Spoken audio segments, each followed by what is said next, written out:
Cool.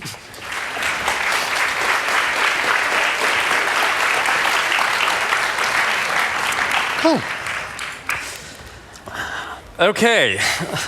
Welcome back, everyone, to this afternoon's continuation of the Festival of Dangerous Ideas. My name is Jesse Bering. I'm an American psychologist and a writer. I'm now based in New Zealand. And I suppose I've covered a fair bit of territory to what we'll be discussing today, particularly when it comes to the overlap, or in many cases, the complete absence of an overlap between tricky issues of gender and sexuality. So I'll be chairing this panel discussion, Gender Doesn't Matter, and you might have inferred an implicit parenthetical here, or does it? Does gender matter? I think you'll probably agree that it maybe isn't quite that straightforward just to simply say that it doesn't matter, but that's something that we'll get into in just a moment, of course. So it's interesting to me, in fact, that the title of last night's remarkable speech by Alicia Garza, and I really do mean remarkable. I'm not somebody who's easily impressed or easily stirred up, but I think that was the first time I actually was on my feet for a standing ovation after that talk last night. So if you missed it, it was truly magical, and hopefully you'll be able to see it at some point. But her title, of course, was Black Lives Matter. And yet here we have Gender Doesn't Matter.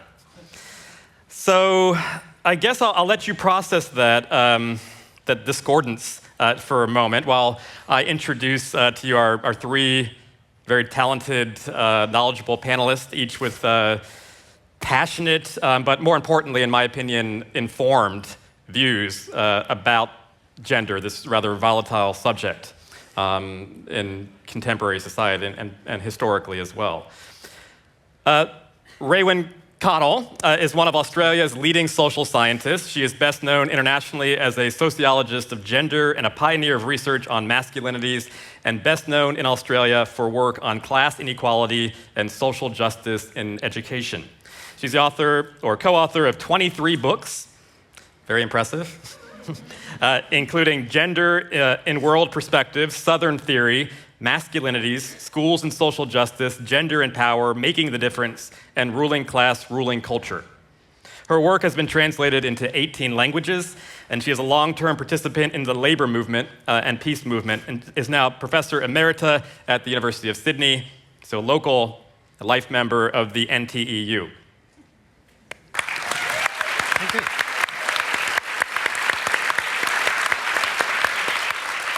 In the middle, we have Cordelia Fine. She's an associate professor at Melbourne Business School at the University of Melbourne. Her second popular science book, Delusions of Gender, The Real Science of Sex Differences, was described as, quote, a welcome corrective by Nature, carefully researched and reasoned by science, and required reading for every neurobiology student, if not every human being. I should add that. That book was shortlisted for the Victorian Premier's Literary Award for nonfiction, the Best Book of Ideas Prize in the UK, the John Llewellyn Rhys Prize for Literature, and the International Cross-Genre Warwick Prize. And the New York Times advised readers to, quote, read this book. Cordelia also writes regularly for the popular press, including pieces in the Monthly, in New York Times, Wall Street Journal, Guardian, Financial Times, and her latest book, Testosterone Rex, will be published in early 2017. Okay.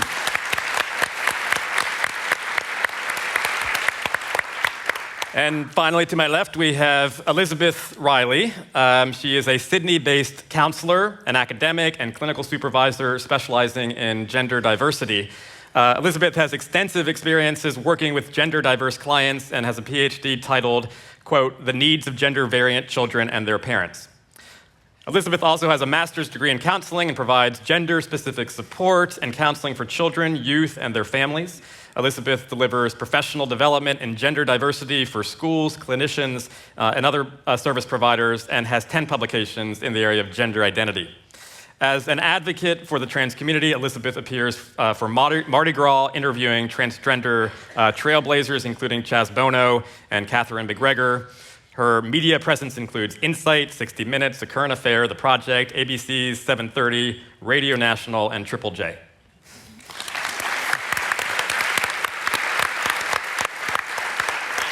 All right. So I guess I'll just open up this conversation with a very simple question. Does gender matter? And I'll let you guys answer that question. Who would like to answer that question first? It's an open question. All right, well, I'll have a go. I think, behind that question in a way is another question, should gender matter? And I'm very comfortable in saying, no, it shouldn't. I mean, we should live in a world where the gender you have or have constructed or where you're positioned doesn't affect, your chances in life, doesn't expose you to violence or anything like this. But if we're asking the question about reality, does gender matter in the world we live in? The answer is unquestionably yes.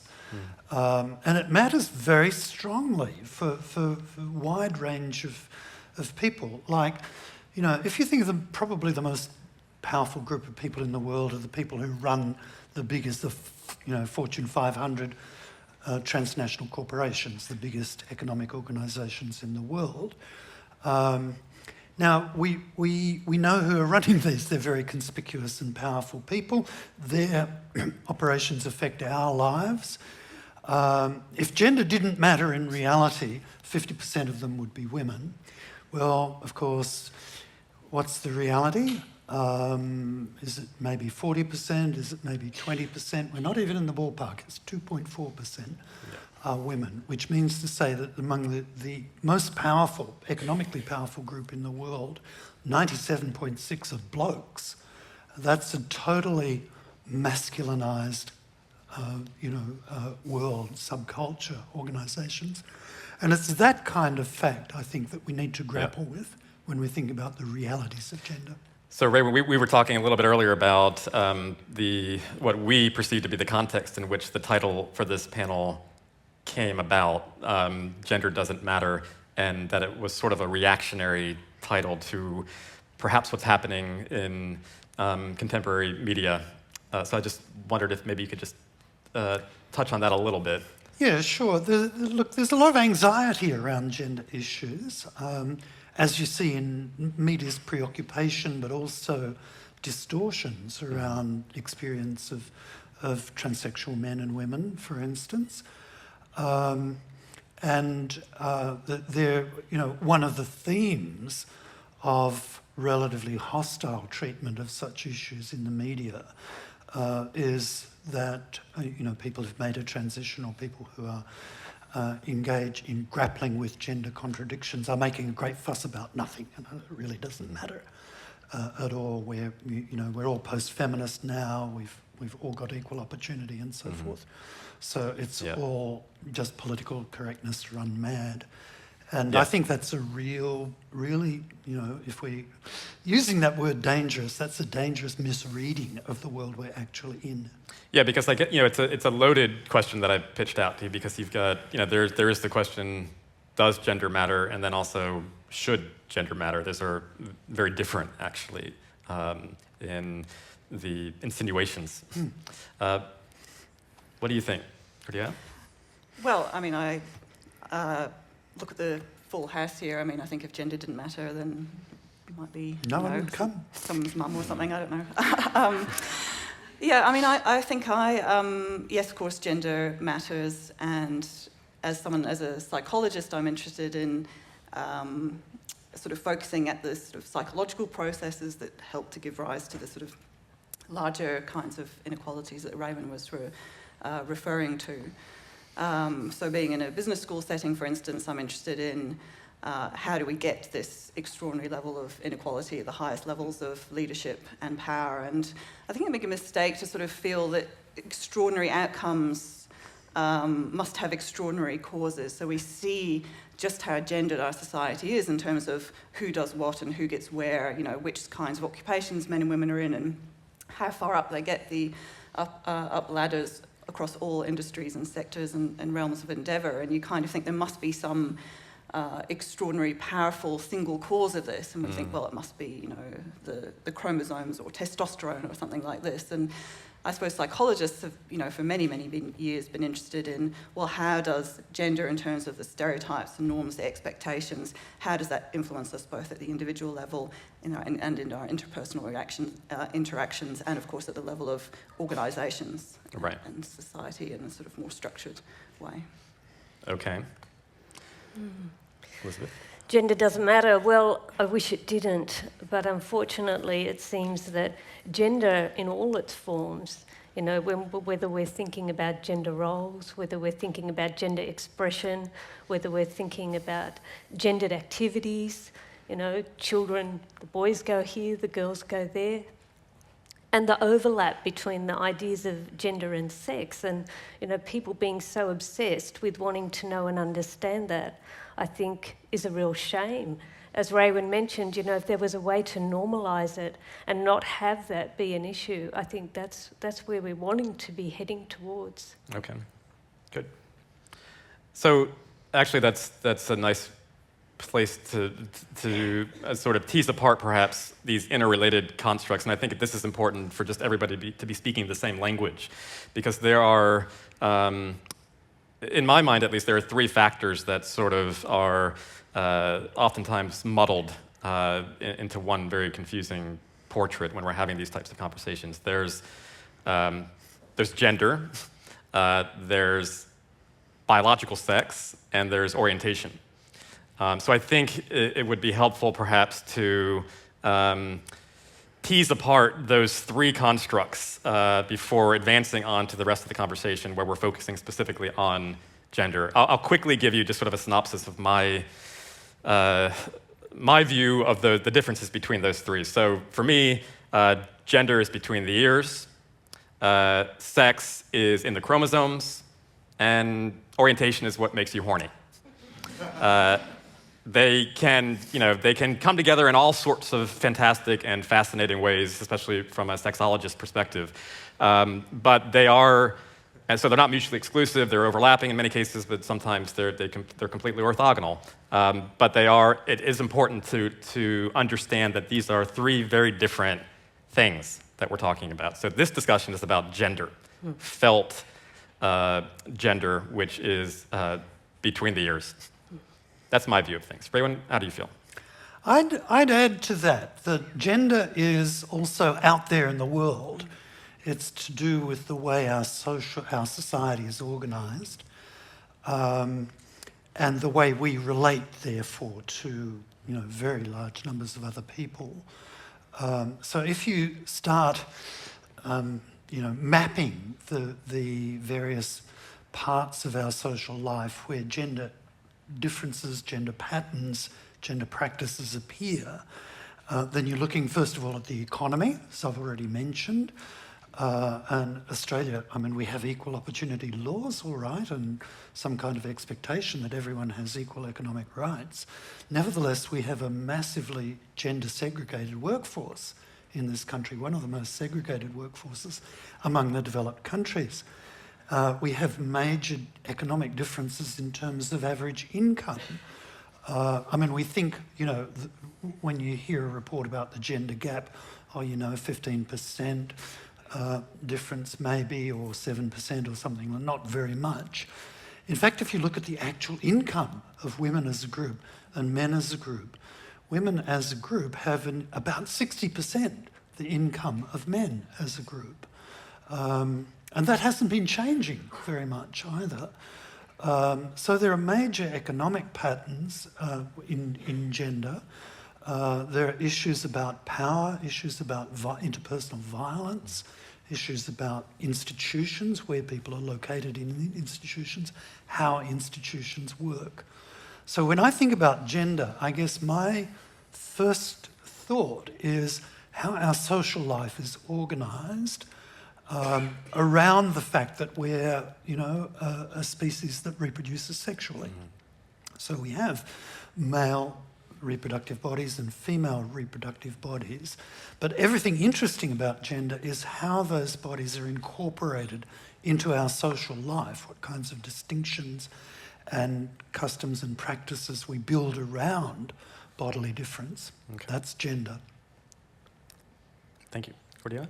Yeah, I think I would just say also for me that gender is very much out there in addition to in there, and I suppose that's, for me, I suppose the interest is in how the sort of the biological sex in terms of reproductive systems, what the assumptions are and patterns and so on are around out there, are in a sense more predictable than what's in here based on what reproductive system you happen to have.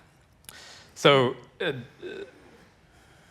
I guess so. A lot of this discussion is, perhaps the distinction between like a psychological scientist sort of approaching this and the sociological view of gender studies. And so, I mean, gender is out there, and I would be completely on board with it. But it's out there, but also emerges from minds. Oh, yeah. And society comes into so these aren't mutually exclusive. As well as our minds, yeah. You ready? Elizabeth, how do you feel about these three? Okay, so a couple of things. Initially, often gender and sex are used interchangeably. Now, I think as our language, scholarly and media-wise, becomes more sophisticated and socially, I think there is the recognition that sex is the anatomy, the biology, whereas gender is something different that's perhaps constructed or imposed or expected of people in one way or another.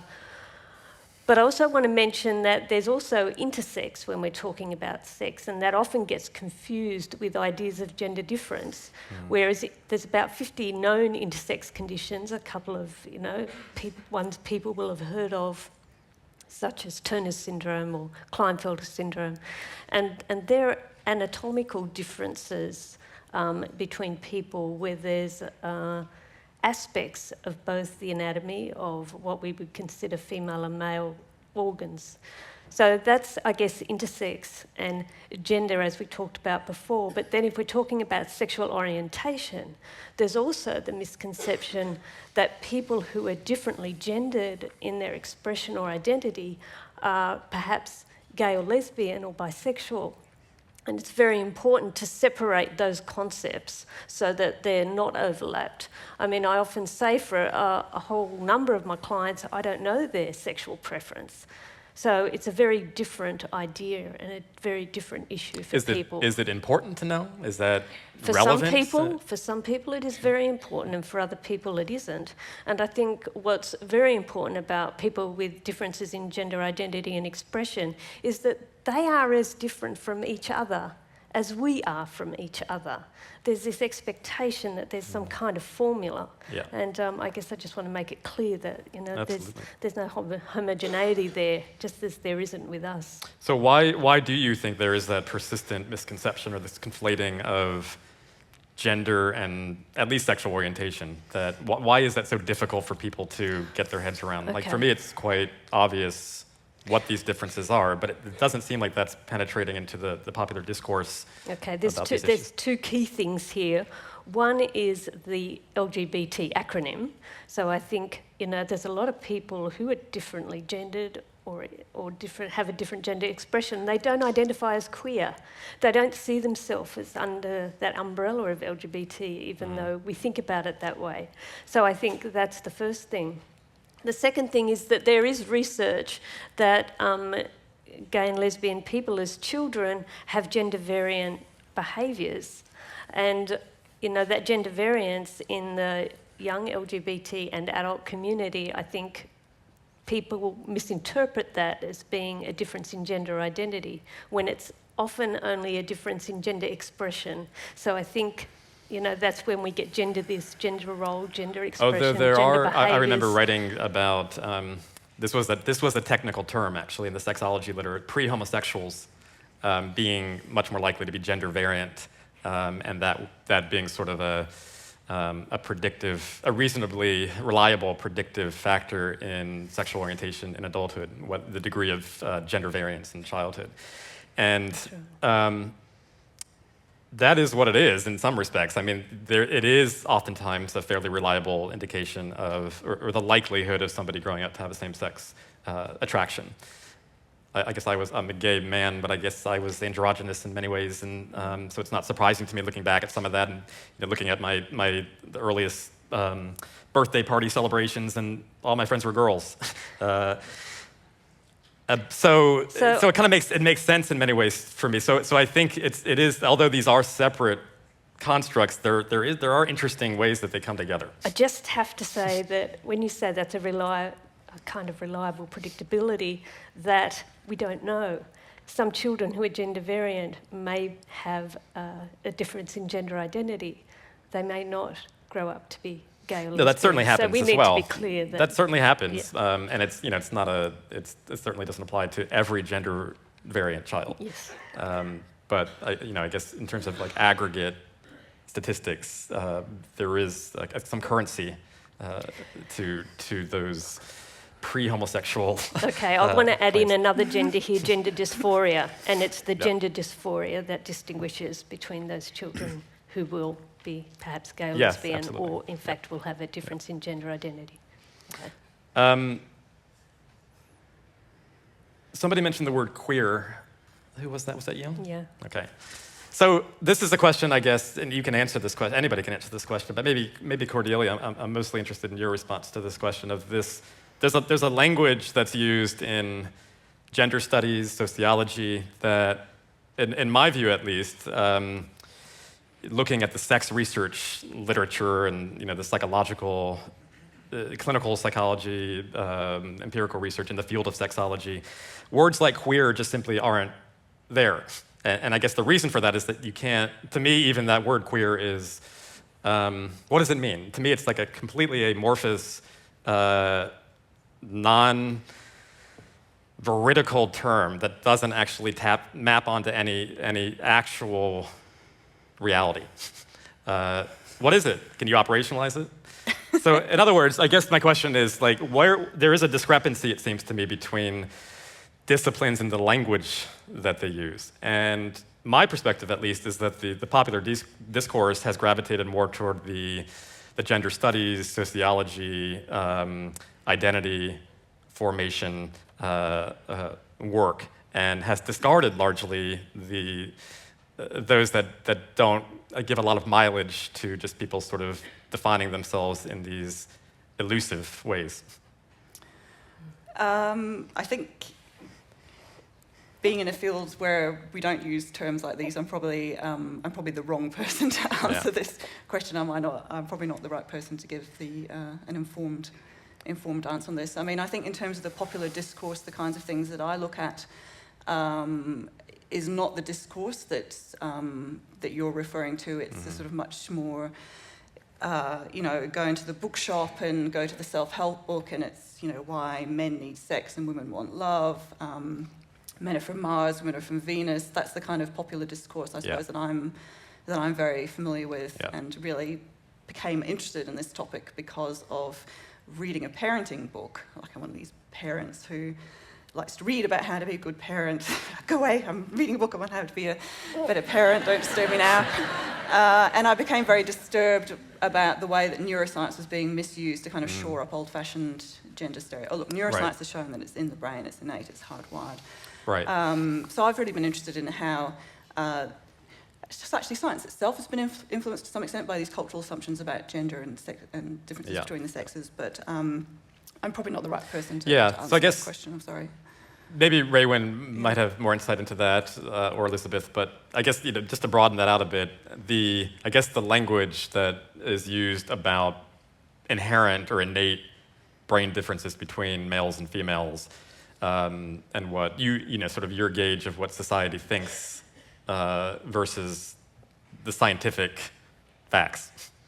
Maybe you can expound on that a bit. Yeah, well, so I think the public isn't a sort of homogeneous group, and there's this huge... They're not? Well, I don't know, are you? But I think... Let's speak about the lowest common denominator. Nobody here, obviously. Oh, well, then, you wouldn't be here. The others. Yeah, I think there's a sort of... I think this discussion so far has already started to kind of unwrap just how complicated people are and how complicated sex biology is and gender and identity and all these things. But there's a very simple view, which is that, you go from biological sex to a male or a female brain and then to a male or female psyche or sort of gendered nature. And so when you go to toy shops that have pink aisles and blue aisles, basically what that is saying is, look, depending on what reproductive system you have, we know what kind of toys you want to play with. And, there are books for the business leader that say, the way to increase the number of women in senior representation is to appreciate the unique qualities that women bring to the workplace that are complementary and different to the sort of qualities that men have. And we need both for a kind of match. So men are like this and women are like that. And I think obviously this has been a debate that we've been having for a very long time. And since the beginning of time. And often I think the sort of critiques of those views have been seen as ignoring biology, sort of recognising that, different genetics, but equal. different hormones, different but equal, so on and so forth. And I think there are sort of two interesting shifts recently in the sort of scientific literature and the scientific debate. So one is around gender, by which, in this case I'm referring to gender as qualities that we describe as being masculine and feminine. So often the debate has been, well, are there differences, are men more assertive than women or aren't they? And so a lot of the debate has been, well, how big are those differences? And drawing attention to what is usually a great deal of overlap in the distributions of men and women. And it's been a debate about, well, some of the things are really important in creating gender inequalities, and these are the things which men and women are more likely to be different on. So what values do you have? What ambitions do you have? What passions do you have? What skills do you have? And we've really shifted, I think, over time from women are less smart to women have particular kind of qualities, sort of nurturing rather than rational thought, to now the debate is more about, well, they could do it, but they just don't want to. So one shift is, there's been a change recently, is pointing out that maybe all these differences are kind of small, but they add up. So there was one researcher, for example, who said, look, it's like these criticisms that people make, the differences are small, everyone's overlapping, is a bit like saying that you measure different aspects of a car. So you look at a Volvo and a Corvette, this is the analogy that he used, and you look at the windscreen, you look at the brakes, and you look at the engine, and you look at the pedals, and I'm not going to say anymore because I'll reveal my ignorance of cars in a very sort of gender stereotypical way. And it's like saying all of those differences in the car are quite small, and so really Volvos and Corvettes are pretty much the same. And that's crazy because we all know that Volvos are the nice, friendly car that's safe and lots of room for the groceries and the back and all the kids, and the Corvette's like the expensive, powerful status car, right? But what's been changing, I think, is, so a psychologist, Janet Spence, pointed this out, is that often there isn't strong correlations between different kind of masculine and feminine qualities. So being masculine in one kind of way doesn't necessarily predict that you'd be masculine in another kind of way. And so these differences, there are average sex differences between sexes, but they don't add up in a kind of internally consistent way. So actually, for example, in a study published last year by neuroscientist Daphne Joel and colleagues, they looked at the top 10 average differences between males and females from sort of 3 big databases. And what they found is that, they were looking for the ones with the largest sex differences, but when I refer to sex differences, I'm based on sex categories. But they found that they tended not to add up in kind of consistent ways. So people had what they described as kind of fairly unique mosaics of masculine and feminine qualities. And I think if everyone thinks about themselves, that seems to make sense, right? Most people have a mix of feminine and masculine qualities, put that in square quotes. And those qualities are dynamic as well. They kind of change from context and through situations. And I think this is really interesting because it changes how we start to think about what causes differences. Because when we move away from thinking of masculinity and femininity as being kind of polar opposites on a single dimension, which was the original assumption when people first started sort of doing psychometric testing of this, you give people questions, and if you answered in a masculine way, you sort of gained a point, and if you answered in a feminine way, you lost a point. And it was assumed that everyone could be located along this sort of single dimension. Then in the 70s, Sandra Bem said, well, actually, no, maybe you would have 2 dimensions. So there's masculinity and femininity, and so you can have both masculine and feminine qualities. And now it's sort of multi-dimensional, right? And then it becomes much more complicated, this sort of nice story of chromosomes to hormones to brain to everyone can be located somewhere along these dimensions, it becomes a much more complicated thing to explain. Is it analogous to, I don't know, in terms of like sexual orientation language, the Kinsey scale? Is it? No. It's sorry about that, but the Kinsey scale is a very simple one-dimensional scale. And gender patterns are just not like that. I mean, there's been research on what psychologists have traditionally called sex differences for more than 100 years. And for more than 100 years, the main finding of it has been that there are not very big psychological differences between groups of men and groups of women, or groups of boys and groups of girls. So much so that an argument developed that we should really call this field sex similarities research, not sex differences research.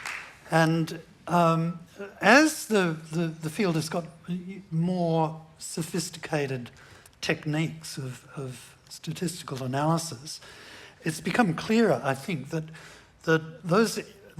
in some circumstances you get bigger patterns of sex difference, and in other circumstances you get stronger overlap and sex similarity. Again, using these categories of sex, very unsophisticated, many psychologists, I have to say.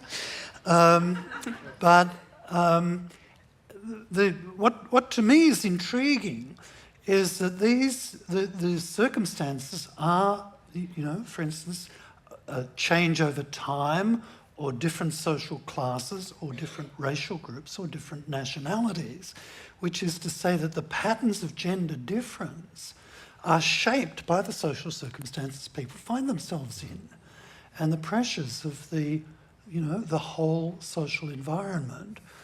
And that's in a way the paradox, that gender matters tremendously, but not in the way it's conventionally believed to, with that kind of direct transmission from your hormones to your psyche to your social behaviour. It doesn't work like that at all. So this is, I would imagine all of you've probably gotten pushback from people like me, evolutionary-minded theorists and writers about research indicating, for instance, that there are toy preferences in incredibly young infants that haven't been exposed to gender constructs in society, even in different primate species. There are studies indicating that there are innate preferences for play styles, aggressive play, for instance, versus symbolic play, relational play. How do you address that? Me. Okay. Yeah. So Me next. Joy, form a cue. Go for it. So I've spent some time looking at those particular studies, and they are very important studies because they do seem to say, look, there's something sort of, to use your word, which I don't think is a very helpful one, innate, biological, natural, even before babies come into the world. So just to talk very briefly about a couple of those studies which have really been very well publicised. So one was a study of newborns. So they were less than a day old, and they were presented with either the face of an experimenter or a sort of mashed up mobile face. And what they were interested in was, do girl newborns look longer at the face and boys at the mobile? And the answer is yes, is what you would generally see in popular studies. But I spent quite a lot of time discussing this, actually drawing on critiques that others have made of it in the main, because one major issue is when you do this kind of research with babies, usually you make a lot of effort for a very controlled methodology. So you really need to make sure that there isn't experimenter influence. So this is just a sort of basic methodological feature of psychological experiments. It's just try and make sure that the experimenter, him or herself, is not influencing the participant. And in this particular experiment, you have someone coming in, a PhD student comes into a ward at a hospital, and you can probably imagine that there might be a few clues around as to whether the baby is a boy or a girl. And, you know, with no aspirations at all that there might be some intention of deliberately affecting the results. I mean, the reason that experimenters try and control for this is because they're aware that these things can occur unconsciously and unintentionally. So, you know, if you're holding up a mobile or you're looking at a baby, there is a possibility that if you actually know yourself what sex the child is, that may influence your behaviour and then influence the child's behaviour. So that was a serious issue with that particular experiment. But if you that's a legitimate concern, but that's one study. I mean, it's not necessarily true that they were. I mean, it could have been a double. I don't know the particular experiment that you're talking about, but but so even if you set that concern aside, the methodological concern aside, and I think if you're going to start making claims about males and females being sort of born differently, wired, one born to understand the world and the other to understand people, you probably want to have a decent method. Absolutely, yeah. Before you sort of take it at face value. But we also want to have a legitimate criticism and see and be able to tease apart those alternative hypotheses. And if it was a peer-reviewed experiment and they actually did address the possibility that there were these confounds, then that's a problem as well. Yeah, the other part of it was that there was actually, even in the study, there was a huge amount of overlap between the boys and the girls looking preferences. So I think, for example, for looking at the face, it was something like boys spent 49% of their looking time looking at the face and girls spent 51% or something like that. So they were statistically significant, but there was a lot of overlap. So it's not, you wouldn't describe the results in a dichotomous by boys like looking at mobiles, girls like looking at, and then another study that was done more recently with more rigorous method when children were about 4 or 5 months old found that boys and girls of that age both prefer to look at faces than objects, and to a similar degree. So to me, it's not, I don't have any sort of problem with the idea that that's a possibility, though of course there's an assumption that what a baby looks at in the first few minutes or hours of life somehow tells you like how good they'll be at parenting or something like that. There's a whole sort of developmental pathway there that needs to be... No, but I think it's a serious question. If you sort of think that that kind of self is sort of already inscribed in there before the baby's even... Or predispositions for behavioral styles that are not gendered in particular, but sort of become gendered and gendered as a consequence of the sort of the way. Yes, but I mean, as I say, I'm not. It's not that I object to that idea in principle, but I don't find the data compelling. So the monkey data are also interesting because.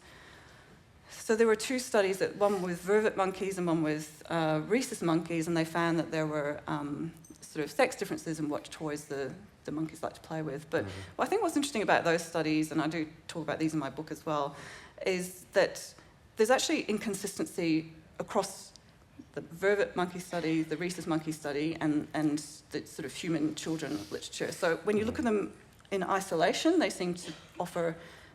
Oh yeah, look, there's sort of biological sex differences. But when you look at them together, they actually don't add up in a consistent way. So what was seen as a neutral toy for babies in one monkey study was actually seen as the sort of feminine toy in another study, and so on and so forth. So, okay, so that is related to, and there will be time for questions, by the way. There will be. We've got some time for that, but there were a couple of. I told them I would be throwing some curveballs at them. Some maybe a little bit more curved than others, but this is related, I think, to this conversation, which is gender a human concept, construct, whatever we want to call it? Is gender something fundamental to human beings as a species from an evolutionary perspective? Would we expect to see anything analogous to what we understand as gender and gender identity in other animals? Can I just say that I don't think there's any way of separating it as a construct or as not, because we live in a community where there are expectations, where we do gender different ways of our world and how we see things, even colours. You know, the colour red used to be the colour for boys years ago, and now it's blue for boys. So it's something that the children from from birth live within this construct of how we are. So we can't do the experiment of having a child outside that because we live in this total. Well, you could hypothetically, but it wouldn't be really world. ethical, I guess. That's right. Raise them in isolation like that. Yeah. So I don't know whether I answered your question, but I struggle when we know that there are so many aspects of gender that we impose. Well, I was thinking, obviously we see, like I have two dogs. I have a male and a female, and I know that much of my attribution of personality traits and dispositions are just simply through my own biased cognitive perspective. The female is a daddy's girl. She's really shy, sort of and inhibited, and the boy is really neurotic and just always wants to sort of play and wrestle. On the other hand, that is their behavioral sort of profile. So I'm not using my particular dogs as sort of great examples for this. But a lot of this, I guess what the question is how much of it is in our head when we think about animals and gender versus do they ever, is it possible to have a chimpanzee with gender dysphoria? Well, what I wanted to say and what you were saying then is we actually live in one huge aversion therapy. So when you have a child who's saying, this doesn't make sense to me, why don't you treat me as I see myself, then they're working against all those constructs and all those oppressions around gender and gender expectations. So even in that, they're coming to the fore and speaking up. Right. So I just wanted to make that clear that, even with that. Well, I think gender is specifically human. The distinctive thing in evolutionary terms about humans is that we've created culture and institutions. We have, cities, we have economies, we have power structures and so forth.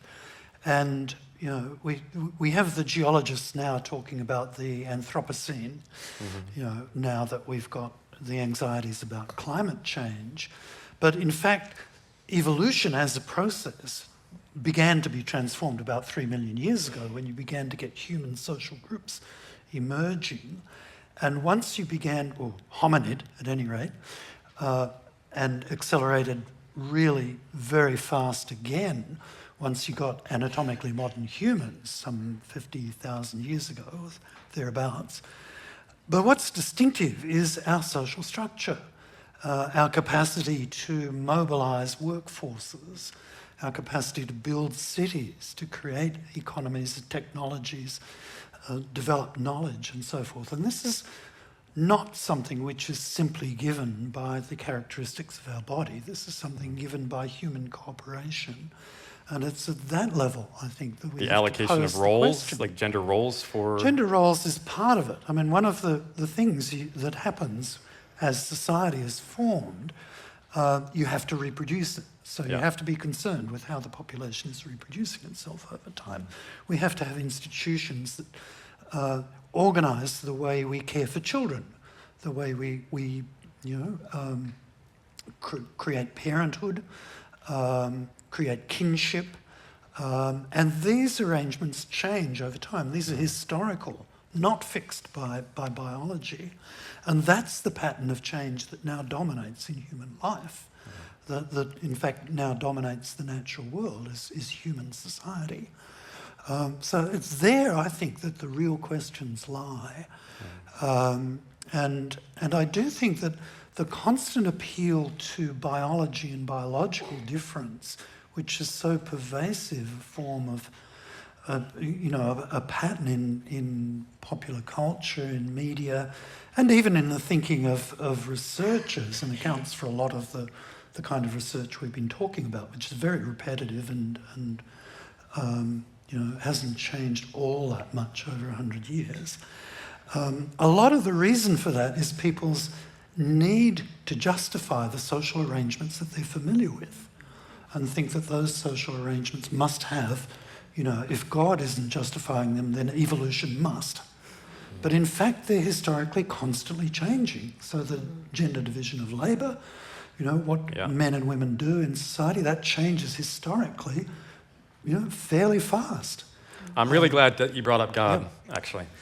Because I'd like to do away with God if we possibly could, in terms of having a meaningful conversation about sex and gender and orientation, because to me, God is a problem, probably the biggest problem in advancing these conversations at a meaningful activism level, in the absence of a sort of a morality-infused logic that somehow talks about what God wanted you to be or how God designed you to be. I think so many of these conversations would be a lot more straightforward and easier to understand. Unfortunately, I also think that religion is cognitively the default stance for human beings, so that makes it much more complicated. But I guess one thing that we could talk about maybe is why is this a moral question? And I've just sort of I think having conversations about sex differences, gender, right now I think the sort of the proper, the morally good approach to these types of questions is to look at similarities between males and females. So moving toward this conclusion, gender doesn't matter. There really aren't any meaningful qualitative differences between the sexes. That's where we want to move progressively as a society. I get that. I mean, it makes sense because of the division of labor and social inequality. But on the other hand, what if in fact there really are? Are we moving too far into the sort of the equalizing approach with empirical research that we're not acknowledging possible differences? Why is it a bad thing if there are differences? This reminds me of some of the work that I did with chimpanzees. And the big question with chimpanzees and comparing chimpanzees with human beings was, the things that made the National Enquirer, the BBC, the stories that people wanted to hear about was basically just how similar are chimpanzees to human beings. How smart are they? They're smart, they're very smart, but there are also meaningful differences between chimpanzees and human beings. And I guess I see something similar to that just in the social dynamic with these conversations, that somehow it becomes a moralistic conversation to even investigate the possibility of sex differences or these sort of evolutionary questions or innateness. I don't know, what do you think? I just wanted to jump in there very quickly and say, I think what we don't want to be stifling is creativity and opportunities that people can have, and stifling people's potential, irrespective of their gender. And I think we're only just touching on the edge of the fact, and what you were saying about, there's more similarities than difference. Can we look at what people's potential is and go with that and get away from whether it's influenced by gender? Yeah, I suppose from my point of view, given the work that I do, I don't perceive that there's a lack of interest in looking for sex differences. I mean, I wrote Delusions of Gender because I began to, first of all, was very concerned with how the popular writers were misconstruing the data themselves, but then I became interested in the neuroimaging itself, and I became interested in what are probably implicit assumptions about gender, that men are like this, that women are like that, that rather than seeing gender or sex differences as being, as Raewyn was saying, contingent, historical, varying across time, place and culture, seeing them sort of fixed essential qualities.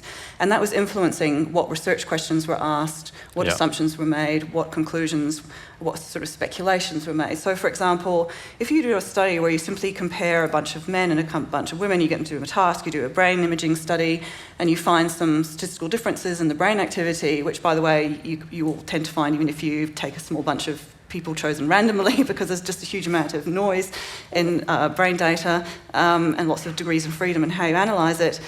And you find some sort of difference, and then you say, well, maybe this is because women are more emotional, for example.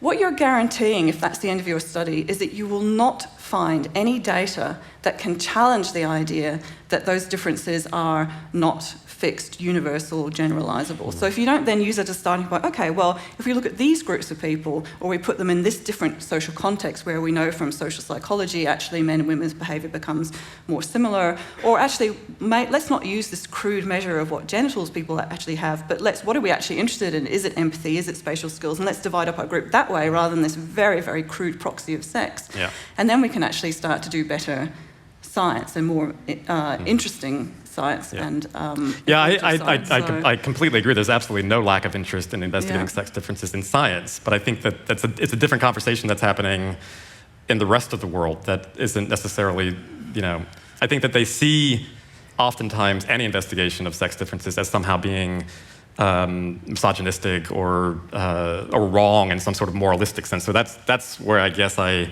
struggle a little bit to keep the two apart. Well, I think it's important to recognise that researchers are people too, and gendered people. That was a horrible shock to me, I have to say. Sorry. But researchers often have an investment in a particular construction of problems. I think the whole field of sex difference research is a very good illustration of that, because many of the results of it have not changed, and yet an enormous amount of research continues to come out. Why? I mean, why are people spending so much time on this kind of question?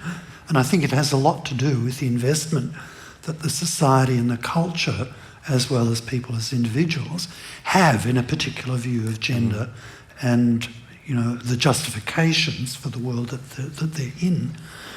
I would much rather see research energy being invested in questions of social change, investigations of how we actually produce more peaceable behaviour, reduce levels of domestic violence. These are all gender phenomena. How we prevent patterns of rape, how we reduce the incidence of toxic masculinities. These are really worthwhile research questions, and that's where I would like to see the energy go.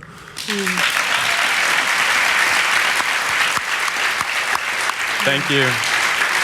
Can I just... Yeah, we have 10 minutes, so I do want to give the floor to the audience, but absolutely. Yeah. One quick point, just piggybacking on what Raewyn was saying, is that today, between 4 and 5, people who express themselves differently in gender expression are murdered. So that's around the world per week, 4 to 5 people are murdered. So I just wanted to throw that out there. Yes, thank you. Okay. I can't see. Is there somebody at 1? Or is that a ghost? It's a ghost. Yeah, just walk up to the mic and... Yes? I just wanted to ask, I guess it's a double-barreled question. How do you feel we will get to a point where gender doesn't matter? How will we see that unfold in society? Will we see it through change in the media that we take in, and also what can we do here at a grassroots level to try and change things in our lives with the people around us? Okay. Yeah, well, I'd recommend social revolution, I think.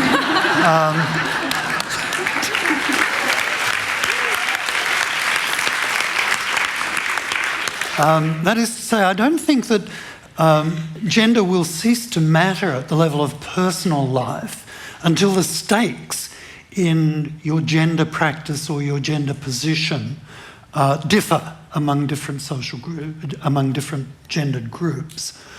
For me, questions like economic equality, struggling for wage justice, struggling to reduce the differences in income and privileges between different groups of workers. That's really quite important in shifting consciousness about these issues. And of course, as I was mentioning before, changing patterns of violence, contesting prevention of gender-based violence seems to me an absolutely crucial move to change the way in which people experience their bodies and their position in the world. I'm thinking that if we listen to children, give children the skills and awareness around differences in sexism and racism and listen to their voice, I think that we can make change if we start young and listen to what they're saying.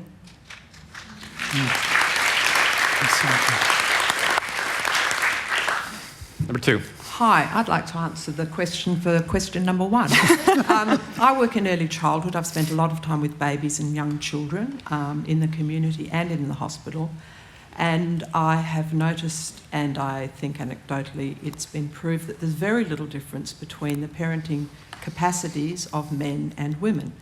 I've encouraged men into the service. I was on a committee encouraging men to engage with the service, because women for many, many years have been seen the gatekeepers of parenting. You know, very much they say, oh, I'll show you how to do it, you know, and the men go, all right then. But and I think the studies have also said that in relation to engaging with babies, oxytocin levels, that whole bonding thing, happens with men as much as it happens with women. So I'm a great advocate that men have all the capacities of women to parent children. And in the hospital, I observe that a lot of the time when people have to stay overnight with children. It's often the men that have to do it for practical reasons. So I guess in answer to the first person's question, you know, right from the start, encouraging parents, whether they be gay, whether they be lesbian, whether they be, you know, a mixed homosexual relationship, whatever the relationship, to engage with babies and to engage in children and bring out our humanity, which is very common. So I guess that's not quite a question, but...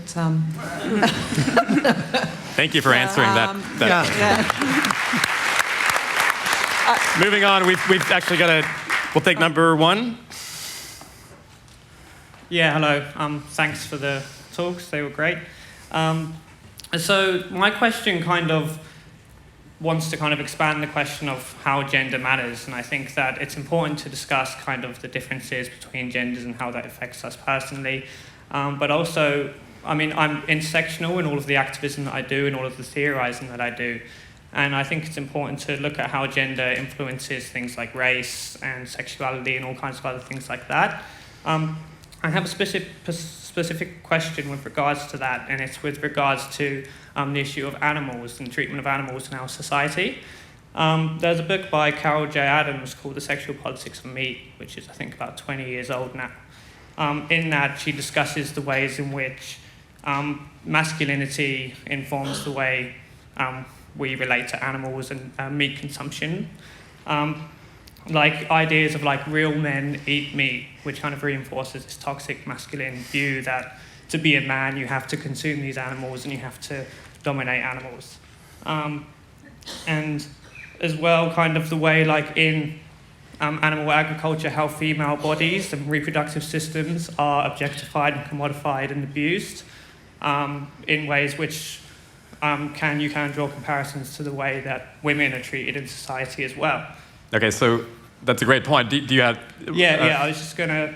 And just one last thing about patriarchy as well, how that creates the binaries of like male and female and like human and animal. And I was kind of just wanting to get the views of the panel, really, and what your views are with respect to that and how you believe gender kind of intersects with these issues of animal rights, I guess.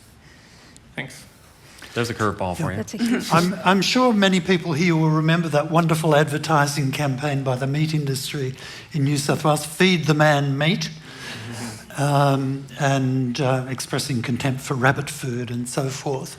There are interconnections between our gender order and the way our society does treat animals. It's not about, I think, men or masculinity as such, but particular constructions of masculinity as dominant and particular understandings of food too, the gender symbolism that's attached to different forms of food. But the connection is certainly there. It's a great point. I mean, food consumption has definitely engendered the types of food that we eat, sort of we see implicitly as being a male type of food or a female type of food, and that's a great point, actually. Thank you. So I wonder if any of you have a view, and we obviously live in a liberal society and lucky enough to do so. Do you have any views on the current framework, legal framework, governing framework, the institutions that we have in place? Do you believe are they a hindrance? Are they helping having this conversation right now? And do you believe that these bodies and institutions should be doing more to challenge presumptive norms? Should they take a step back? What bodies or institutions are you? I'm talking about, like, for just the legal framework itself, because I come from a legal background, so that's generally my point of view for most of these matters.